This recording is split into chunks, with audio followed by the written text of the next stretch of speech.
fastest show in sports. When we're talking about SHEDEUR Sanders here, you use the phrase litmus test, a racial litmus test. Why is it that in 2025, we are still at the point where, because SHEDEUR Sanders is a black quarterback and because white people allegedly don't want a black quarterback to succeed, we hear that all the time. We still hear that you only give him grief because you're a couple of white guys sitting here and he's a black quarterback. No, why? I mean, it's ridiculous, it's stupid, it's senseless, it's nonsense, because people like you and I, we've been around a long time. There is no racial animus here whatsoever. But why is it that we're still here to the point of we got to drag that up? Somebody's out there that's got to say, you don't like him because he's a black quarterback. Have we not gone past this idiocy, this bullshit by this time? No, I think there's, you know what? I think it's a fair criticism. I think there's some people in the media out there that don't like him, not because he's simply black. There's a lot of people who love Mahomes, who identifies black. There's a lot of people who love Jalen Hurts. He plays the game. SHEDEUR Sanders is out there in your face like his dad. What? You want some of this? There's the word. What, you want some brash? Yes. And brash and black in society is still a crime, believe it or not. Absolutely. Brash and black in society is still a crime. That's what Angel Reese is paying for. She's going to be one of the great rebounders in the history of basketball, irrespective of women or men. She is a great force. She shouldn't be compared to Caitlin Clark because that's like comparing a center to a guard, or in some ways it's ridiculous. But it is despicable to me that but it's like you can't be black and brash in society still, or it's a crime. But let me point to that. Exactly, you're right. It is despicable to me that if you took SHEDEUR Sanders and if he was a white kid doing exactly the same things, saying exactly the same things, there are members of the media, there are people in the public, there is social media who would say, hey, did you see that kid out there, XYZ kid? He's cocky, boy, I'll tell you. You got to love him because he's cocky and he gets out there and he tells you how good he is and he wants to get right in your face. But they do that because he's a white guy, but because the black kid does it, it all of a sudden is a negative. What the hell is wrong with this country that we're still there, Mike? It's astounding. Completely. We're still there. And you know what would be, if I'm a sports writer in Cleveland today, or for that matter, Sports Illustrated when it really mattered, or anywhere, I'm taking Johnny Manziel and the clippings and the things that were written about Johnny Manziel when he came to Cleveland versus SHEDEUR Sanders. And I'm going, wait a minute. These guys, the cocky white kid from Texas who drank beers with his dad on the golf course. And like he had this reckless abandon. He wasn't the asshole. He was Indiana Jones, man. Look at him out there. He's a gunslinger, man. He came in here. Hey, he's a kid who's got a hell of a pass. Yeah, it's gunslinger. But I think there's definitely a thing there. But and it's also okay to dislike somebody if they don't know what the hell they're talking about. Like at some point, I mean, this is when I talk about being a kid and listening to what you want people to tell you as opposed to what you really need to hear, which when he was slipping in the draft, it was as if they were going to put him on the streets and he was going to be experiencing homelessness in a few days. And it's like, no, some people actually didn't expect you to drop that far, and maybe you shouldn't have. But the bottom line is you're still going to get your opportunity to play in the NFL. This is not the end of the world. I know you think it is. Shoot, Tom Brady, when he wasn't getting drafted, he walked out of his house and walked around the block and cried, thought his football career was over until he got drafted in the 6th round. These are regular emotions. I mean, I could tell you, I still have a crush on a girl that broke up with me when I was like 16. Oh my God. Do you know what? Like, I thought my world was ending, Ed, when she told me it was over. It was over, now, Mike. That's it. That was the end right there. Had I known that I would have hair and get a rap game in college and meet other girls, I wouldn't have sweated it. But at the time, I had nothing, Ed, and she hurt me. Go ahead. Sorry. No, it's okay. It's the same thing that catches me. Everything's super important at that moment, at that age. Right. As SHEDEUR Sanders slides, I knew this was going to happen as I'm watching the draft. As he slid, I'm waiting for the first person, and I'm looking at social media, and I'm watching all the different reports, and I'm checking it out.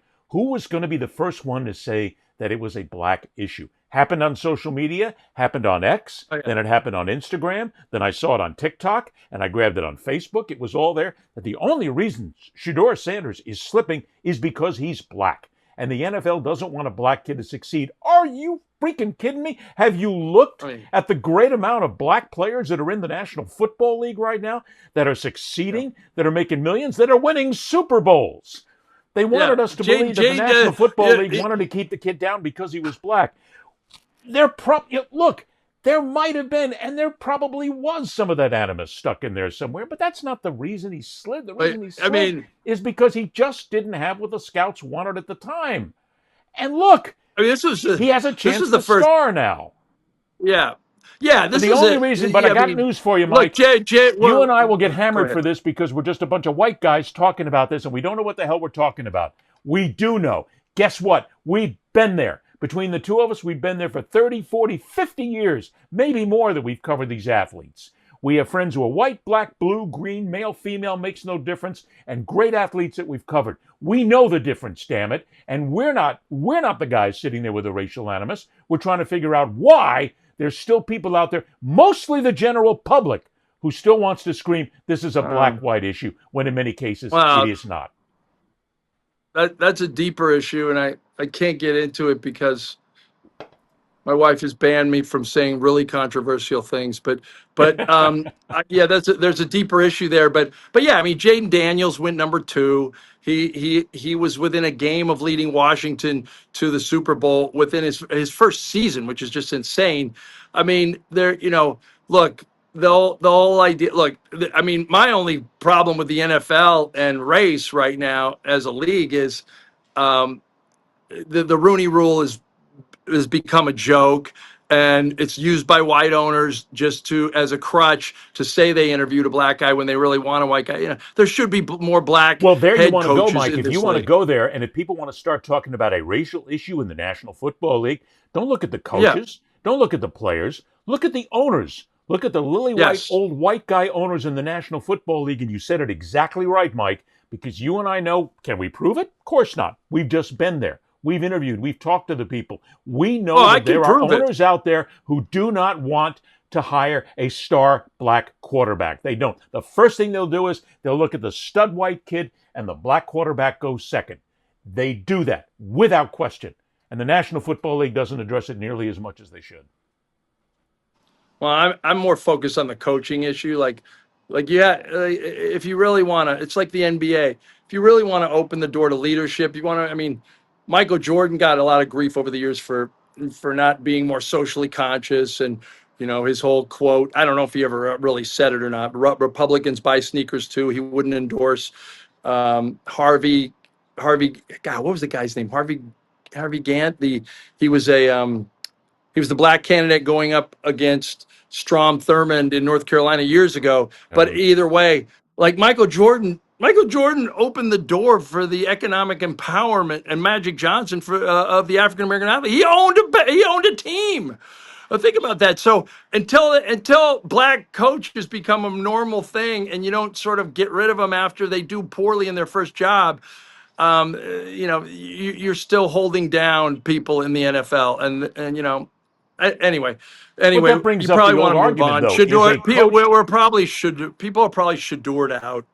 Well, I don't think they are SHEDEUR'd out. I think that we're actually entering a phase where it's going to become an even bigger issue because it has become a national issue now. It has become a national story that's covered by all the national outlets. And look, ESPN, which is nothing more than the mouthpiece for the National Football League to make sure that everything is nice and tight, they're going to go out there and do the Sanders story because it will push the Browns. It will push the brand. It will push the fact that the National Football League wants everybody to know we have no problem with a young black quarterback. They want them to know that, so ESPN will get out there and push it. So it's not as if it's going to go away. It's here for a long time. And the sad part about this is, Mike, if SHEDEUR Sanders succeeds, and let's say he doesn't become the starting quarterback, but just that he makes the team, that he's there and he has a chance to continue his NFL career, people are going to say, see, we told you so. It's all about that. It's all about the racist side of things. And he beat you guys at their own game. If he doesn't make it, and if he winds up maybe going from Cleveland to another team, we will hear, you see that? You old white guys kept him down, and it's because he's a black quarterback. You didn't want him to succeed. But a lot of that, Mike, is going to come from social media. It doesn't come from the legitimate reporters. It doesn't come from the proper sides that cover this. But social media will inflate this, blow it up, and then, of course, you'll have the Stephen A. Smiths of the world, the Pat McAfees of the world, who will pick up on it, and they'll make a bigger thing out of it than maybe it needs to be. That's the bigger problem. That's all, folks.